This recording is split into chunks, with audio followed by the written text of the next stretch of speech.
A stormy visitor. It was mid-August, the height of summer storms. Every year, like clockwork, the skies opened up and thunder rumbled across the small town of Brooksville. That evening, I was alone at my parents' house, enjoying the rare solitude they entrusted me with while they went away for the weekend. At 16, I relished these quiet nights. Something about the heavy rain and the occasional flash of lightning made it all the more serene. I loved the way the house felt, safe, cozy, and entirely mine. But that night, something felt off.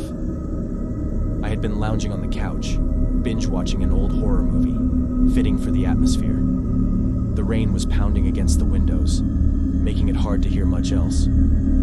I paused the movie and headed to the kitchen to grab a drink when I heard it, the distinct sound of knocking at the front door. Who the hell could that be?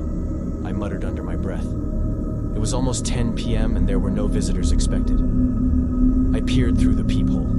A man stood outside, drenched, with his head bowed slightly as if shielding himself from the downpour. His clothes clung to him, completely soaked through. "Can I help you?" I called out, not opening the door. My gut told me not to.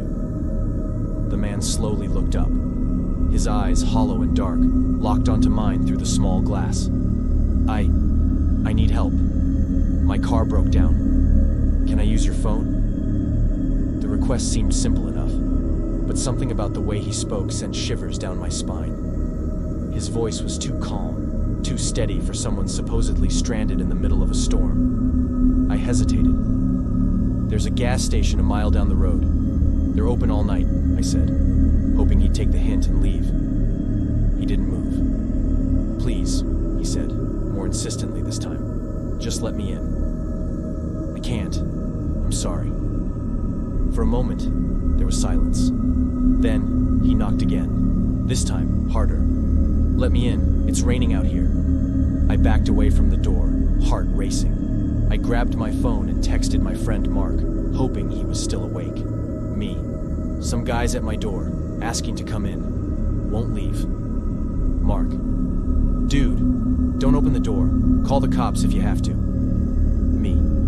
"Yeah, I'm thinking about it." Before I could finish typing, the power cut out, plunging the entire house into darkness. My phone's screen was the only source of light in the pitch-black living room. I cursed under my breath, quickly turning on the flashlight. That's when I heard the back door creak. My heart nearly stopped. I hadn't even thought to check if it was locked. Slowly, I edged toward the kitchen. The rain seemed to drown out all other sounds, but I could swear I heard footsteps inside the house. My flashlight shook as I held it, casting long, eerie shadows along the walls. Suddenly, the beam landed on something that didn't belong there. A figure, tall, hunched over, soaking wet, stood just inside the back doorway. I stumbled back, stifling a scream. The man didn't say anything. He just stared at me, his chest rising and falling heavily, as if he had just run miles in the storm. His face was barely illuminated, but I could see enough. The hollow eyes, the twisted smile creeping up his face. Without thinking, I bolted down the hallway and slammed myself into my room. I fumbled with the lock, hands shaking, heart pounding in my chest. Then, I heard the footsteps again. He was coming closer. A bang against the door. "Let me in," he growled from the other side, his voice no longer calm. It was rough, threatening. The knob rattled violently as he tried to force his way inside. I backed away, my mind racing. There was only one exit, the window.